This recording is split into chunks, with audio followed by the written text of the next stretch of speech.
1822, in the little town of Arbois, France, was born a son to the village tanner, whose shop was right beside the river. The boy was named Louis Pasteur. He was a plodding, careful boy with no particularly great talents, but he did have an indomitable will, a fiery temper, and a great capacity for work. He became a chemist.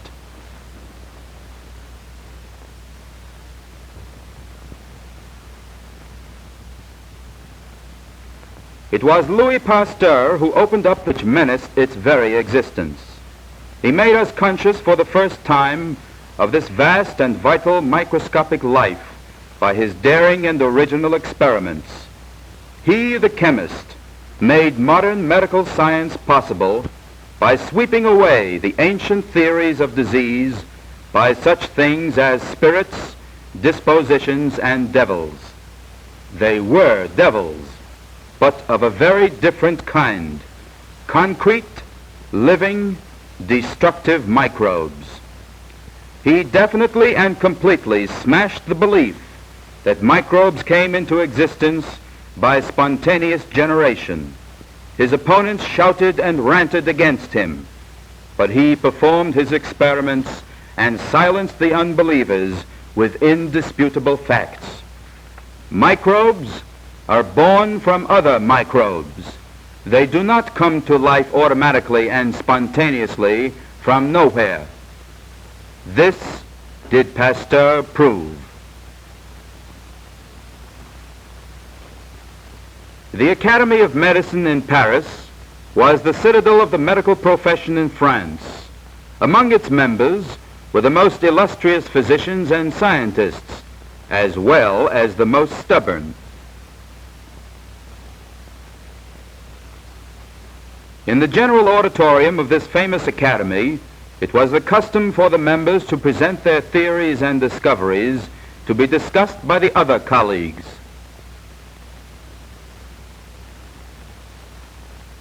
Many times had Pasteur faced the men of this academy, and many times had the meetings turned into stormy arguments between Pasteur the chemist and those prejudiced and narrow-minded enough to regard him as a quack.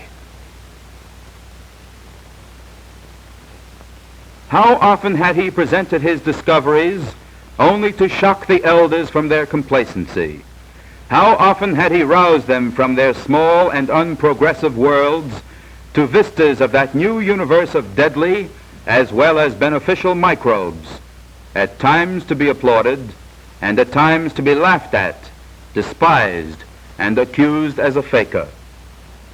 Before this assembly he had presented his experiments in fermentations, thus saving the wine industry for France, and gave to the world the process now known as pasteurization, a simple method of heating. From this platform had he explained how he had saved the silk industry by tracking down the microbe. And in this auditorium had he given science his most famous discovery, immunization. By a process of building up a resistance against a specific germ, first by a weak and then by increasingly stronger injections of that very same germ, he had discovered that he could create immunity, the first step in curing many terrible diseases. He had discovered the nature of vaccines. He would make his patient just a little sick with a very weak germ and permit him to recover. Then he could withstand the most deadly microbes of the same species. He had tamed microbes to fight other microbes. The same one that killed was the one that guarded against death. Tirelessly, he and his faithful assistants searched, experimented, and searched again. It needed the patience, ability, and imagination of a true scientist and genius, and Pasteur was all of that. But these men only blustered their objections. Pasteur's weapons were his laboratory and scientific truth. These stubborn enemies of his are now long since forgotten, while Louis Pasteur will never be. When Pasteur was 9 years old, He had seen a peasant suffering from an attack by a mad dog. He heard the groans of pain as the man was tortured by the horrible disease, hydrophobia. This memory, no doubt, prompted Pasteur to find the cause of that scourge of mankind. He drove his assistants almost to desperation, but finally he knew he had succeeded. But the great proof still remained to be shown. Could Pasteur save human lives? Dared he try his cure on the human body? He faced a terrible choice, and in a letter to a friend, he wrote he would inoculate himself with the frightful germ and then try to cure himself. But fate mercifully relieved him of such a decision. A boy, Joseph Meister, was brought to him. He had come from a nearby village.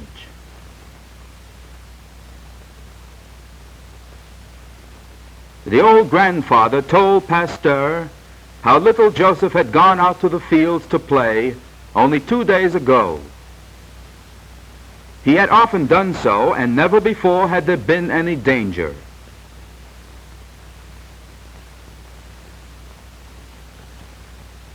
Happily scampering down a familiar country road, which had never held any fears for him, he had suddenly met a strange and raving mad dog. The beast, ravaged by the terrible rabies, had attacked the boy and mangled him with 14 wounds. "Save my boy," pleaded the old man. "It is still not too late."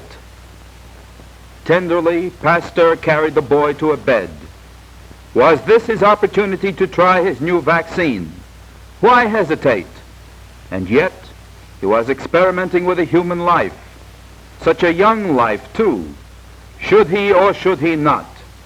The boy would surely die from the dread disease. He might live if Pasteur would try his vaccine. It had worked on his animals. He had proved that beyond a doubt.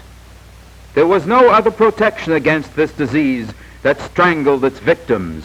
Only Pasteur could save him. Maybe. His faithful assistant, the physician who could administer the cure, did not hesitate. There was no choice. It was sure death or possible life. The vaccine was prepared for the final test.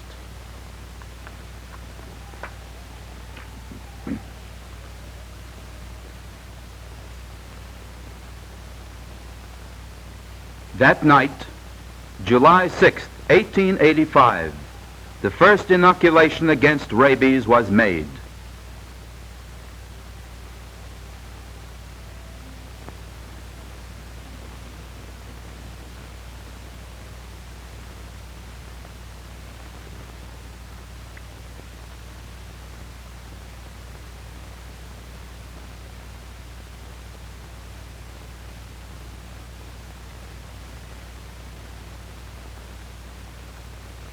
Then passed anxious hours, anxious days.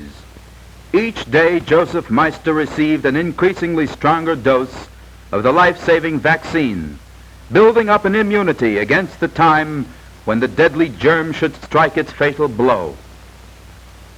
Of what did Pasteur think as he paced the room? Perhaps he remembered his many failures.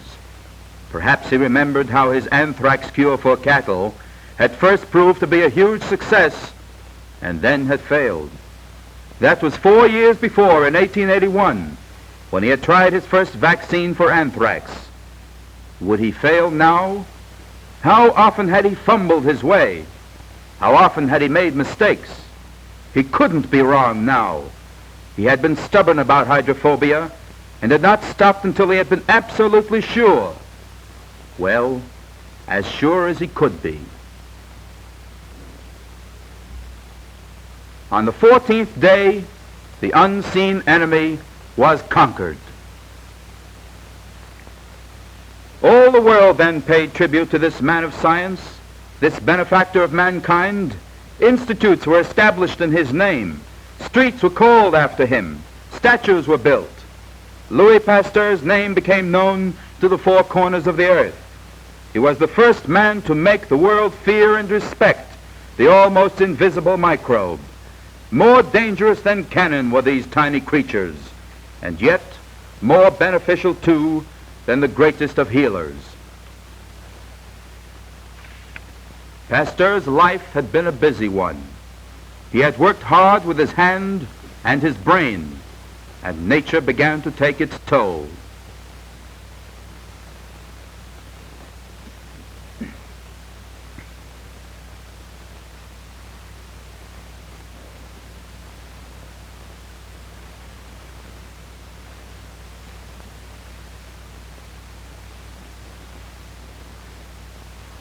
His hair turned white, and age sat heavily upon his shoulders.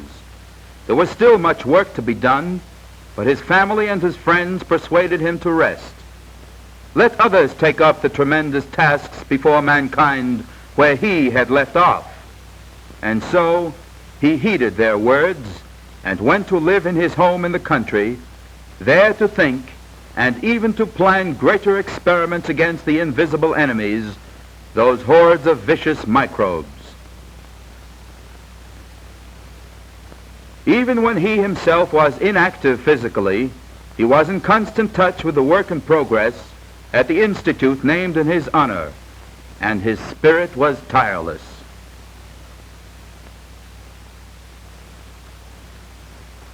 Then, to crown a career as brilliant as any man's in history, whether king or philosopher, France rose to pay a final tribute to her native son. A great meeting was held in his honor at the famous University of the Sorbonne in Paris. It was in 1892, on Pasteur's 70th birthday, and this was a great day for France and for Louis Pasteur.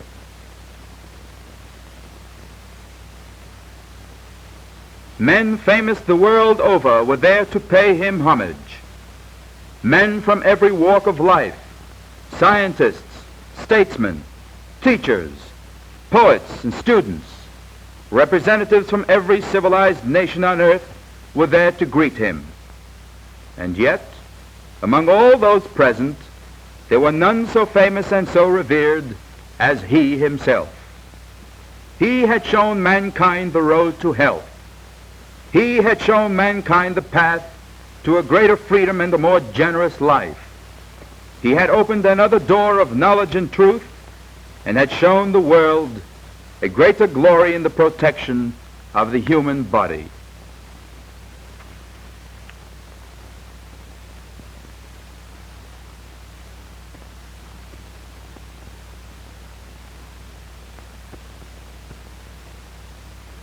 Leaning on the arm of the President of the French Republic, Pasteur entered the great hall, cheered lustily by all present.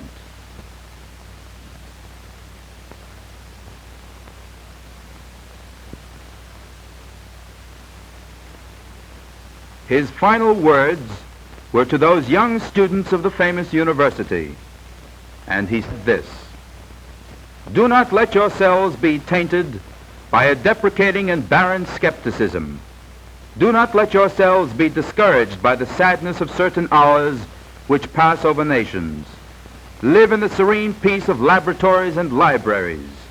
Say to yourselves first, what have I done for my instruction? And as you gradually advance, what have I done for my country? Until the time comes when you may have the immense happiness of thinking that you have contributed in some way to the progress and good of humanity."